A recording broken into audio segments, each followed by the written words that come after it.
Hi everyone, we'll just give it a few more moments and then we'll kick off. Cheers.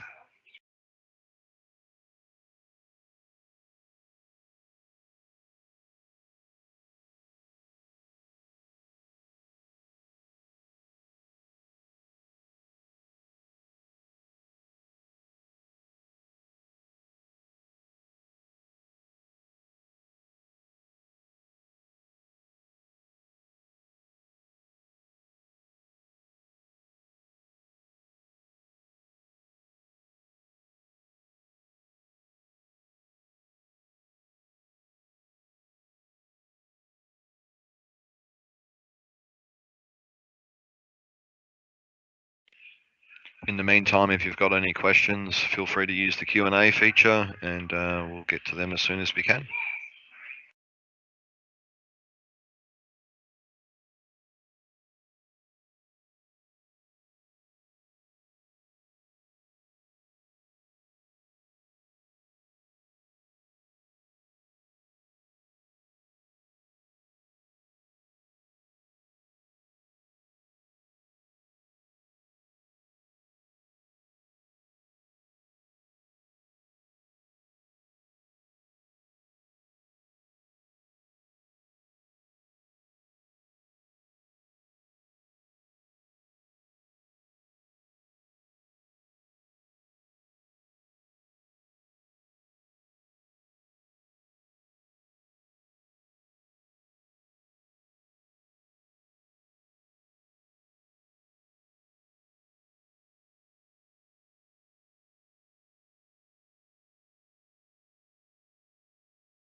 All right, we'll kick off. I don't know how many more are going to join, but we'll see as we go. So welcome to April 2021, the Adelaide 0365 user group.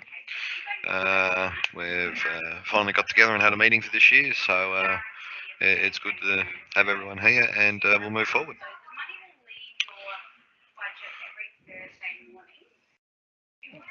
For those of you who do not know me, my name is Daniel Brown. I founded the Adelaide SharePoint user group not in 2019, but back in 2009 or 8. That slide's wrong. And we've been going ever since, and we've recently morphed into the 0365 user group. Back in 2019, I was a Microsoft MVP consultant, Australian Computer Society member, ex-board member, and a whole bunch of other bits and pieces. A little bit about the user group. We were founded in March 2008, and we're always looking for more speakers. We do tend to run the third Tuesday of each month. And we're looking for any types of sessions, 15-minute sessions, half an hour, 45-minute sessions. We're pretty flexible. We do cover a whole bunch of things, which obviously is O365/M365 connected these days. Microsoft Teams, Flow, Forms, Power Apps, all this sort of lovely stuff. These technologies that are coming up. We also are seeing more and more of Azure bleed through for obvious reasons, the dependency on Microsoft Azure and the integration with it. But we're looking for topics around business, development, sales, industry, community topics, or even just something interesting that you found. We're always happy to promote local people and showcase what they do. The Australian Computer Society, it's been operating for over 50 years now.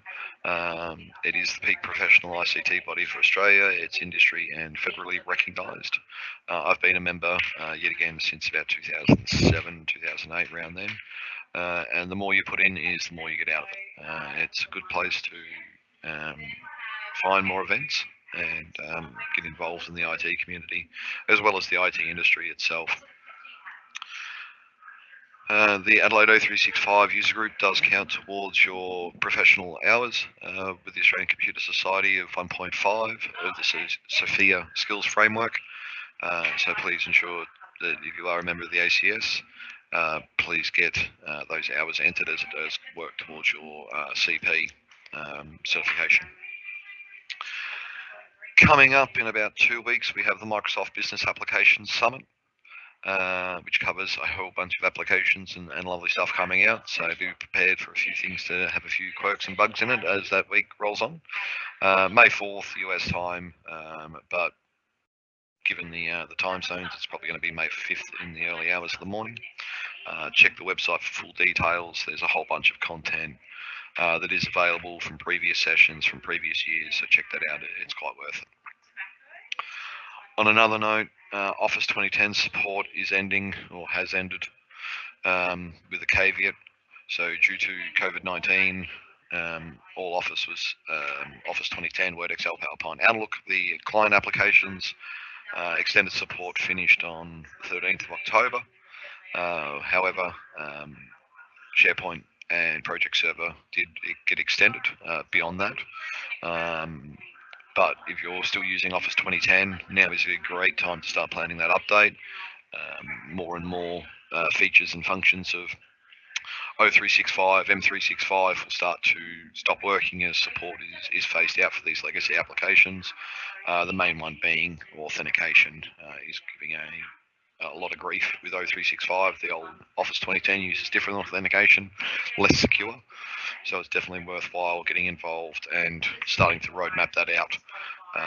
Check out the information, jump on board with M365 and get the latest version of Office. Now, SharePoint 2010 support ended last week. As I said previously, support was due to end in October 2020. However, support was pushed further back for the server products, mainly because everyone was still using them and they didn't really want to kill support midway through a pandemic. So it did end on the 13th of April. So what is that, a week ago? So ensure that you do have your plans to upgrade your SharePoint server, SharePoint Foundation or Project Server to either M365, SharePoint Online, or SharePoint On-Premise. Now, if you're dealing with 2010, it's probably, or it is a double hop upgrade. So you'll have to upgrade to 2013, then 2016, then get to 2019 first. So that's certainly something to be aware of. So, as I said, SharePoint 2010, I just really want to drive this home. Do it now. Don't wait to upgrade. There is a whole bunch of problems with it. There are exploits in the wild. If you can't get to upgrading it soon, please ensure that you do patch and patch and patch and get it up as the latest patch version. If it is exposed to the internet, I would highly recommend reviewing that, or at least putting it behind some sort of decent firewall or VPN, because there are active exploits for it. A couple other things to check out, the M365 roadmap, everything bubbles up that is being developed, worked on, or rejected into the M365 roadmap. This is maintained by Microsoft's team, and they will keep that up to date, and you'll see features come and go, disappear, reappear on that, as their priorities and scheduling happening, and obviously their rollout or rejection from being turned into a feature. Check out the roadmap, bookmark it, check it out every month, once a month. It's something definitely to have a look at every so often. Microsoft Press discount. Microsoft is really good, or Microsoft Press is really good with the user groups, and they do provide discounts for us. We've got 40% and 45% discount, respectively, on physical books and virtual books. So please take advantage and use those if you can. We also have a bunch of other local user groups. We've got obviously the Office 365 group, .NET user group, Data group, Power BI, Dynamics, Azure, IT Pro. We've also got a whole bunch of forums and groups through the Australian Computer Society, IT Management, or IT Project Management, sorry, as well as Knowledge Management, and also the Curry user group that goes up and checks out curries from different locations every month and checks it out. Definitely worth having a look. And come along. They're all free events for everyone to attend. Some are virtual, some are physical. But yeah, just have a quick search and you'll be able to find them. Thank you to our sponsor. Venue sponsor obviously is Microsoft. While we're not based at Microsoft at the moment because of the pandemic, we still have their sponsorship, and obviously catering is not happening as well. We'll definitely have virtual beers. So we do have a social media aspect. We've got the websites, the old website ASPUG, Adelaide SharePoint User Group, and also AO365UG. .org.au, and they will redirect you to the Facebook page or LinkedIn page. We do have a presence on LinkedIn and Facebook. If you want to get involved with that, jump in the group, jump on the page, and reach out and make sure you're connected. So thank you, everyone. That's the introduction. So we'll jump over. If you've got any questions, please let me know, and we can definitely address those questions. Teams has the Q&A function. So if you do have a question, publish the new question through the live event Q&A, and we'll be able to see it there and address it through it. Thank you very much. So a bit of an open forum at the moment. I'll cover a couple of topics, and if you've got any questions or queries or want to jump in at any time, please feel free to, and we'll cover it there. So SharePoint has been now around the better part of 20 years. As you may have seen in the content the other week, SharePoint turned 20 and everyone was quite excited. So this is back in the SharePoint 2001 days, and then 2003, 7, 10, 13, 16, 19, and then SharePoint Online. So it's been a long journey of SharePoint for the last 20 years. SharePoint 2001 was certainly a very different beast from SharePoint 2003. In terms of how it dealt with sites and list libraries and content types and all those lovely stuff. Although it was very much around in 2001, it really come to maturity in the 2007 product, being Microsoft Office SharePoint Server, good old MOS, which seen massive adoption. Everyone was a fan of MOS. Everyone who was a fan of SharePoint was a fan of MOS. And definitely, it was certainly embedded and adopted around the world by business everywhere. The amount of customization that you could do to it, the integration, both front-end and back-end development workflows, and combined with the custom branding, which Microsoft is now shying away from, it was very highly picked up and really adopted by business. And that has been part of the downfall of also SharePoint 2013, 16, and 19. Is that these big investments was made into SharePoint 2010 on the business front, and business was reluctant to redo it all again with SharePoint 2013 and 2016. So the decision was made kind of to really just skip those levels of SharePoint and move straight to the cloud. And this is where Microsoft's experience with branding has come from. So with O365, obviously there's minimal branding capabilities.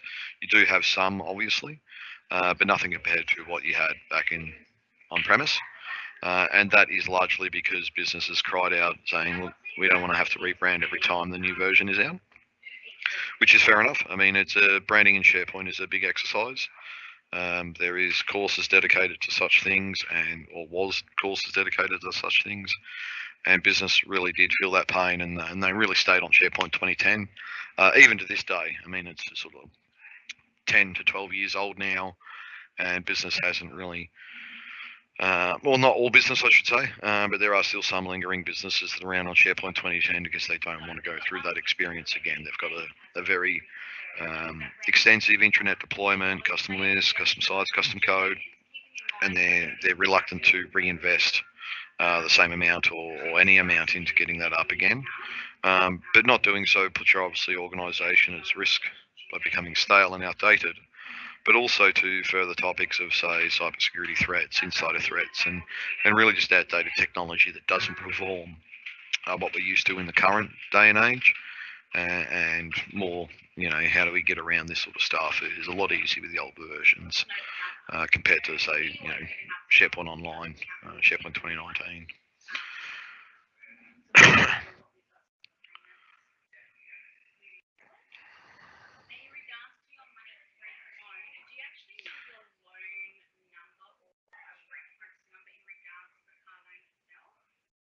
So we've got a question from Sharon. Finding it hard to keep up with what's new in M365. 10 announcements, what admin needs to keep. I'll publish that. Sorry, I should have just published that. Yeah, keeping up with the information can be a real trouble. The roadmaps sort of condense it down. Your emails condense it down. I myself, big user of LinkedIn, I see a lot of the topics bubble up from there. However, there is a lot of different channels for information coming out. So you've got the individual people on LinkedIn.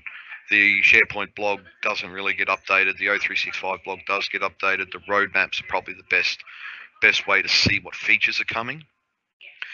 In terms of all the tenant announcements and everything like that, it's really just weeding through the weeds at the moment. To stay on top of it, I tend to use the RSS feeds. I subscribe to blogs and through Outlook and see what's news on there. I skip over a lot of content because there's just a lot of repeat. So you'll see, shared blog posts or shared posts on social media about it. It really comes down to staying on top of the program managers of Microsoft via LinkedIn, and also the various business departments of Microsoft on LinkedIn. So the business applications people, the SharePoint people, the OneDrive people. There's no unified approach, unfortunately. The unified approach is technically the Microsoft blogs, but they are often stale and outdated. So generally speaking, the way that I keep up with the new features is the roadmap and what's planned, the emails that come through being a tenant admin, and also connections on LinkedIn, following those sort of leads there to then weed out the weeds and see the actual flowers that we want to see of those new features like Microsoft Viva and various Power Automate features that are coming out, ones that are actually going to be useful day to day. The other flip side of it is also to filter out. So you filter out all the other different services that you're not interested in. Don't bother. Do we use XYZ? No, I'm not going to look at features for that. Am I looking at using it maybe one day? Filter it out. It comes down to a lot of filtering it, mainly because you've also then got to filter the sales material as well. So hey, check out this, check out this, check out this. This is what this business case is doing, which is always good to have a look at. But they do tend to muddy the waters or get lost depending on which way you look at it through the information overload that's experienced. So I hope that helps. The roadmaps, social media, picking your audiences and picking your technologies is really the only way to do it, because Office 365 itself is a large domain.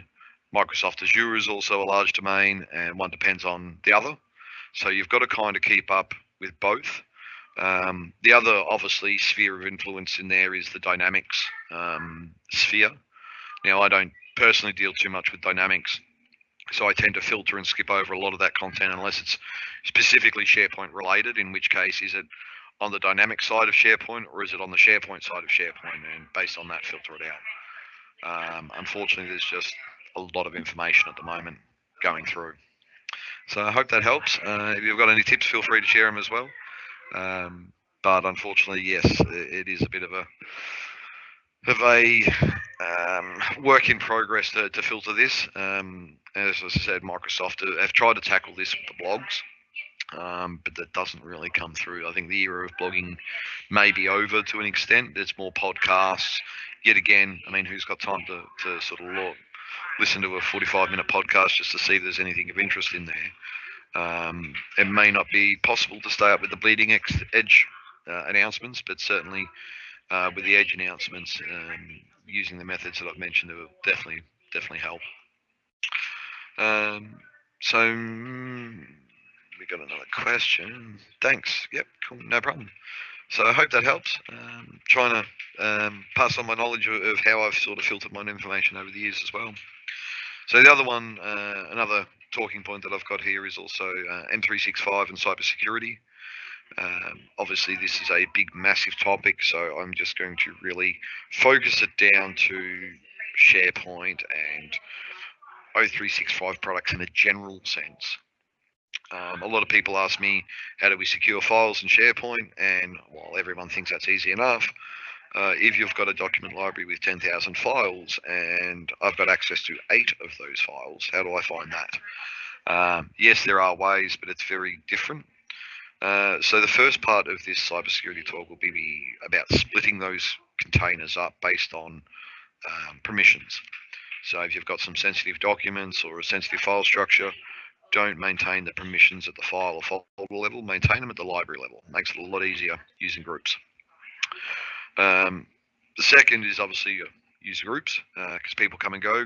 Groups remain the same. So as part of your onboarding and offboarding process, those particular groups will be filled with the correct users, and then they would instantly be able to get access to those data.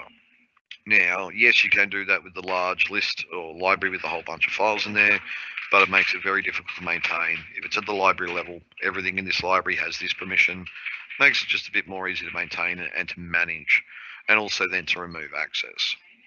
The second sort of topic I'd like to also touch on with the whole cybersecurity thing is, depending on your plan level, you can actually filter out logging in from different countries. So, for example, on my personal tenancy, at the moment, I don't think I'm going to be logging in from, say, Africa or Russia or China or anywhere in between. So I've actually blocked the ability for those countries to log in and only allow it from Australia at the moment. Now, yes, a threat actor could, in theory, get a VPN within Australia and try and get access to it that way should my account credentials become compromised. That's also the whole factor of multi-factor authentication. That's the second layer that they have to get through. But it takes it to the next level. There has to be a really targeted attack for them to actually take that course of action. By blocking or geo-blocking by location, you pretty much take care of most of the drive-bys, the ones that, hey, have we got access? No, okay, moving on. Rather than say, hey, have we got access? Yes, let's log it in next time. It's all blocked. They can't really get into it. Review the logs. I know I keep saying about logs and reviewing all of this sort of stuff whenever we see people, but it is important. Review the Azure sign-in logs. Review the risky users, at-risk users. Review those, depending on your license, of course. But it is vital that you do catch these, or should there be any breaches, incredibly quickly. Now, the main reason I say that is because depending on obviously license level, the user that's been compromised, there is ability, like for example, e-discovery, that can allow you to find all terms, all content with certain keywords. Now, if the threat actor has access to that, they can just type in legal, banking, finance, bank account, all the usual terms, and get a nice zip file delivered. In which case, they will then have all your information, and it's kind of a scary moment to be in. So please ensure that you stay on top of this sort of stuff, just by reviewing the sign-ins, the logs, just to make sure that it's all, fine and actively secured.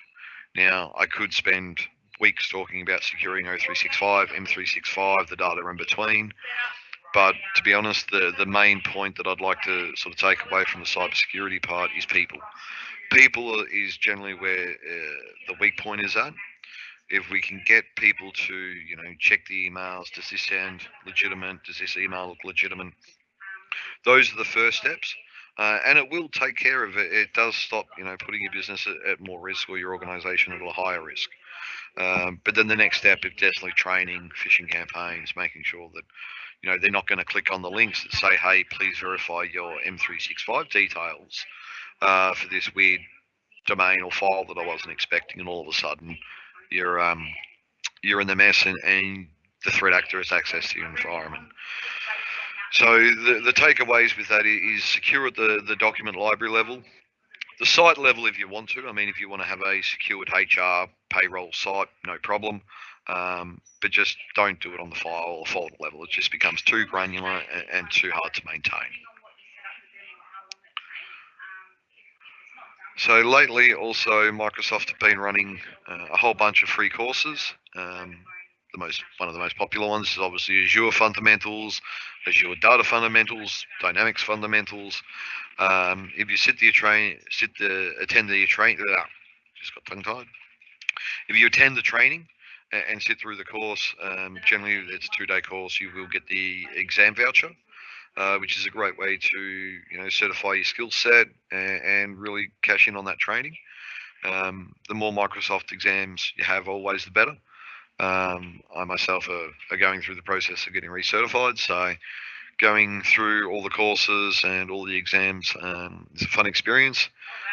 Don't take it too seriously. I mean, the exams there are just meant to verify your knowledge. It's not meant to sort of prove your knowledge and prove you're an expert. It just sort of verifies that you know exactly what you're doing in the general sense and in those scenarios presented. So it's certainly worthwhile getting the exams while they're free. You do the training, free training, free exams, and you walk out of it with a qualification. Certainly worthwhile. The courses generally take, I don't know, 3 to 4 hours per day at most, split over 2 days. There are shorter ones. There are not many more longer ones, but there are a few. And the bonus with these is they do actually run globally around the world. So if you're a bit of a night owl and you want to see a course at 3 o'clock in the morning, no problem. Microsoft somewhere probably has an office putting on a session, in which case if you do attend that session, both sessions, you'll get the free exam if you've registered and signed up for it. So it's certainly worthwhile doing it. As I said, there's a whole bunch of fundamentals exams that are on offer at the moment. Azure Fundamentals, Data Fundamentals, what was the other one? CRM Fundamentals, and all the other fundamentals generally come along free of cost at the moment. So definitely worthwhile checking out. The next point is SharePoint, Teams, OneDrive, and how to split it all up. I get this question asked a lot. How do we split all this sort of stuff up? And generally, as a rule of thumb, one team within your organisation, so one business unit, one group of people, would have a team site through Microsoft Teams. Where they would actually then be able to collaborate with their own team members, but then also because everyone's got their own team site, they can then collaborate there. Now, I've run into a few instances of where Microsoft Teams has been introduced into the organization, and as a result, they've got SharePoint, and they've got their HR site, and then they've got their HR team, which is all sharing files, having a chat, all happy days, but the two are somewhat not linked. I mean, it was set up back in the days of the intranet. Before Teams come around, the HR side existed, everyone used it. And now with the introduction of Microsoft Teams, you do often see a duplication, not of the sites, but of the team concept. So you'll often find, the full-blown development or department site, the images, the content, all there, beautiful. And then you'll find a Microsoft Teams site that's just the basic standard SharePoint team site, but the content's in the document libraries and in Microsoft Teams itself. So make sure that when you do start to introduce Microsoft Teams, that those sites are unified. You want to, either introduce the team on top of the SharePoint site or relook at the strategy of how you've deployed those sites and those teams. So you don't have, HR1, HR2, or some random number at the end of the team. It becomes confusing and just more tech debt that you have to maintain in the long run. Now, OneDrive, obviously, OneDrive for Business with SharePoint goes back to splitting up the content. You don't want the 100,000 files in one document library. You want that split over to more like, groups of the data set, are these client files, is this accounts payable, is these HR files, are these drawings or documents or email, split it up to various angles so that you can actually, A, place the content where it correctly belongs, and B, secure it appropriately as well, so you're not looking for information leakage within the organization, someone being able to read HR files and vice versa for that. And then that way, once you've got sort of those three sort of key premises set up, the SharePoint side, the team side, the OneDrive side, you can act with a fair amount of confidence moving forward. I mean, there's always going to be some limitations in terms of how many files and do we have a document management system in SharePoint and these various questions. But if you keep, the content clean, the permissions clean, and in small sizable chunks, OneDrive teams and SharePoint will work well for the organisation. It just really comes down to ensuring that you're not overloading or hitting those limits of SharePoint. Now, the next big news that's come out as well is OneDrive is going 64-bit. Now, that doesn't mean a whole bunch to the end user, but it certainly means it to a bit more technical people. That OneDrive being a 32-bit application has been somewhat limited in the past with, say, the limits and limitations that it has. 64-bit, we're looking at hopefully overcoming some of those limits, but there will be a bit more time before we actually get our hands on it. But it's certainly doing the rounds. So it will certainly improve performance and increase efficiencies. We just want to see what those limits resolved. Obviously, it gets over the 32-bit limit of the full gig per process, but it will go through there.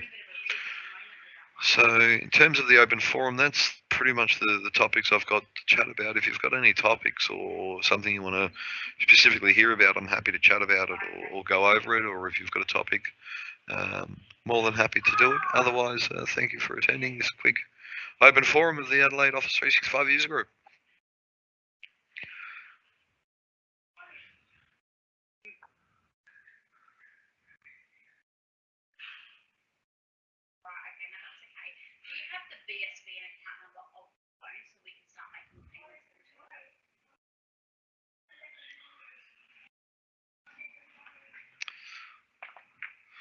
All right, so while that's underway, our next user group meeting will be on May the 18th. We'll get a speaker in and have a usual session without the open forum. We'll have the Q&A, obviously, and feel free to ask any questions in between. I'll be looking at confirming the speaker next week. And then from there, we'll then move on from the third Tuesday of each month, right up until November. We won't have one in December, given the proximity to Christmas. But we'll also see what events are coming up through the year. So if anyone's got any more questions, use the Q&A feature in Teams, and I'll get to them as soon as I can. Other than that, thank you very much for attending, and I hope you picked up a few bits and pieces and some insights. And if you've got any other questions, feel free.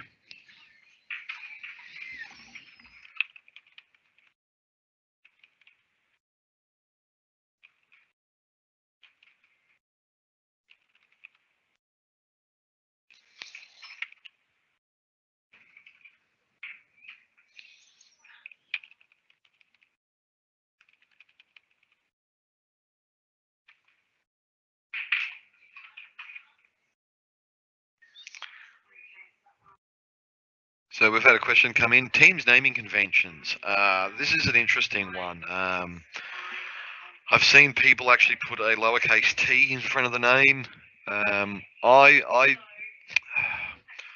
not fussed. I mean, personally, I'm not fussed on a team's naming convention. It seems like SharePoint sites. I'm not fussed on a naming convention from them within boundaries. So, for example, the HR team is going to be either be HR or human resources. It's not going to be Wookiees. Now, if you want to do sort of team naming conventions, the rule of thumb I use is the business structure.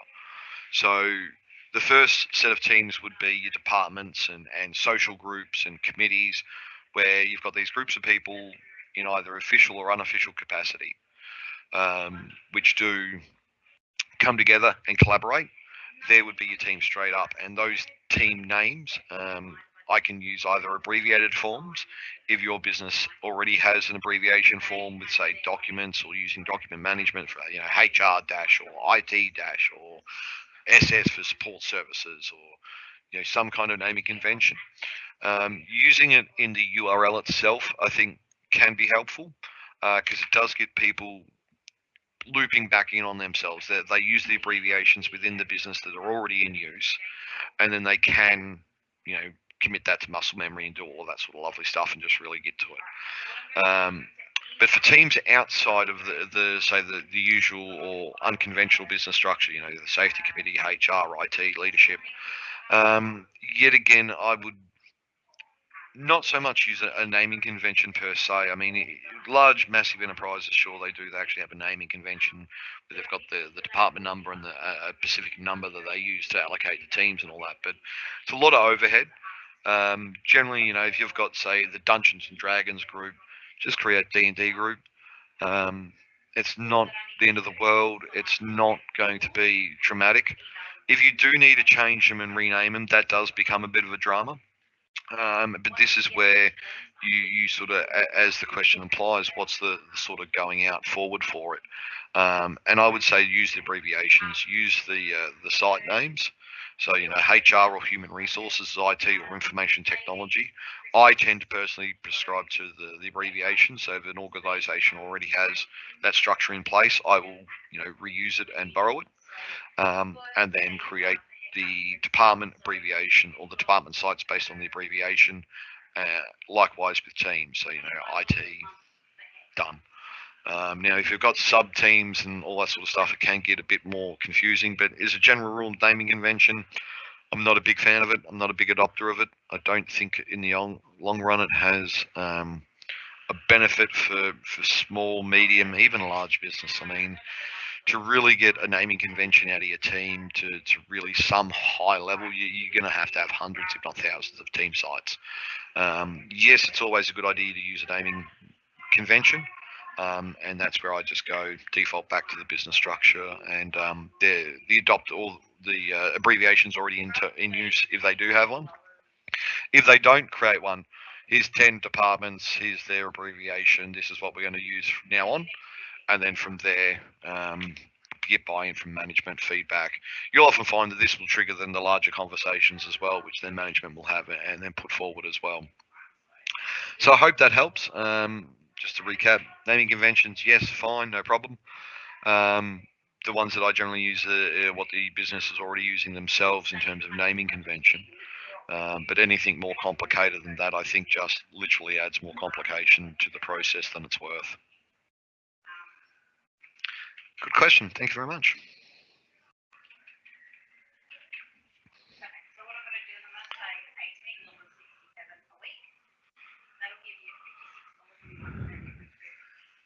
Any other questions or queries? Happy to take them before we wrap up this month's session.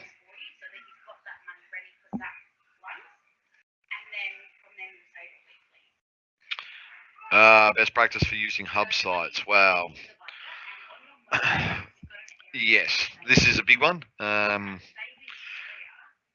you clarify best practice in relation to what?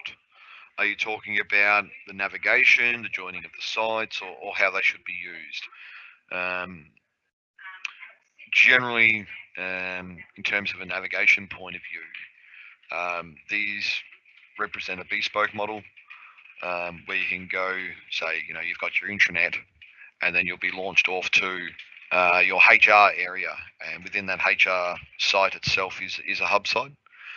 And then from there, you'll branch off within any lower sites. So, HR might have personnel, and that may have a different site, or a library or something that's connected to that HR hub site, or not a library. Hub sites, yes, they're good in practice, but yet again, I'm not seeing a massive uptake of them. They do offer some benefits like the branding and everything like that. There we go. Best practice. Intranets. So I would definitely put your homepage intranet as a hub site. That's one that I would go for. Other hub sites really come down to, are you going to have any sites that are hanging off these sites? So my example being HR, you're going to have the intranet hub site and you're going to have a HR hub site. Yes, navigation between the two, but no navigation between the children, so to speak. Navigation does not match what's in the intranet versus in the HR site. We all, so I've got another question. Here we go. If we all have our own team's home sites, can we use hub sites to make an intranet from the team's home sites? Yes. You go into the team site, you go to the settings, join hub site. You will have to promote your intranet to the hub site, and then that will then get those team sites under that hub site, and then through that, you'll be able to have shared navigation, theming, and branding. So yes, you can actually do that. While it doesn't make so much an intranet per se, it does give you that look, feel of an intranet. Those team sites that you're using, I mean, generally they're not open to the rest of the organisation anyway, so it's not to be confused with, say, here's HR, who's the people, here's the policies and procedures. But it will give them that common theming, that common branding, that common look and feel that they are part of the intranet. Now, that being said, Microsoft Teams doesn't really represent that anyway out of the box. Yes, you can browse to a site, the documents and all that sort of stuff, where you do see a bit of SharePoint actually bleed through, and that's where you'll see the branding bleed through as well. You won't actually see it bleed through Microsoft Teams itself. However, watch this space for Microsoft Teams. I think Teams is becoming the future of the intranet, where SharePoint will certainly be the back end. It will be Teams that will be the front end. So you'll be able to still have your web-based navigation, but it will be through Teams, the tabs and everything like that. But yes, you can have your team sites join the hub site, and then you can have a quasi intranet through there. That will give you the shared navigation through the browser, and then that will then be able to have your intranet. Good question. Good question. Is there any other questions or queries on any topics that you'd like to chat about, or have I explained something wrong? And if I have, please pull me up on it. More than happy to chat and have a conversation around any topics.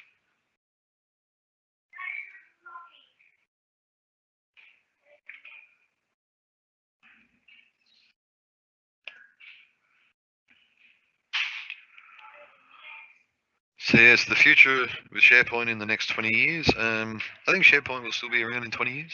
I can't see it going away anytime soon. As I briefly mentioned just before, I think SharePoint as an intranet, while it will still exist and still continue to grow as a product, I tend to lean towards the Teams as becoming the front of the intranet. The ability to have the web pages through there, the browser apps, your apps on the left-hand side, your hosted apps, it's becoming more and more almost as an Outlook 2.0 for intranets, with obviously your chat, collaboration, and communication built in as well. And that's, I suppose, where Skype has really gone to the sidelines, where it's been, superseded by Teams, where you've got your, intranet, content, collab, all in one, and communications all in one, along with telephony, voice, and video. And then obviously with Teams, you can have different tabs, different channels, bleed it all up, bubble it up to the surface, and then be able to see it as well. So will SharePoint be around for 20 years? I'd like to think so. It certainly is a back-end product, and we'll soon see. Not soon see, but we will see, as the years progress, as what Microsoft have in store for SharePoint. It's becoming a more and more open system for development. So we'll soon see. There's a whole bunch of features and requests, obviously, to be worked on. So development won't stop anytime soon, I don't think. Has anyone got any other questions or queries in relation to 0365 SharePoint, or can I be of any assistance in maybe answering any questions you do have?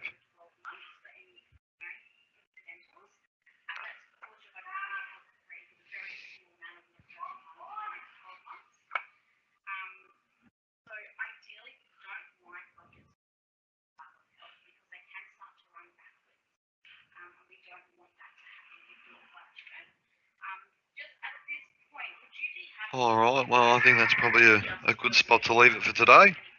If you do have any questions or queries, please feel free to grab me either on social media or email me, or get in contact with me with somewhere, and happy to come and have a chat, have a coffee, and talk about the topic that you wish to talk about.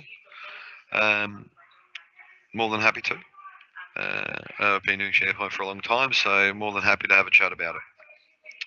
As for next month's meeting, as I said, I will be confirming the speaker next month, and it will be on Tuesday, the 18th of May, 2021. At this stage, our meetings will be or continue to be virtual, given how everything is, and we'll probably go there. So if no one else have any other questions, thank you everyone for attending today's event. I hope you did gain some insight and get your queries answered. And I hope to see you next month. So thank you very much. Cheers. And we'll see you then. Cheers. Thank you. Bye.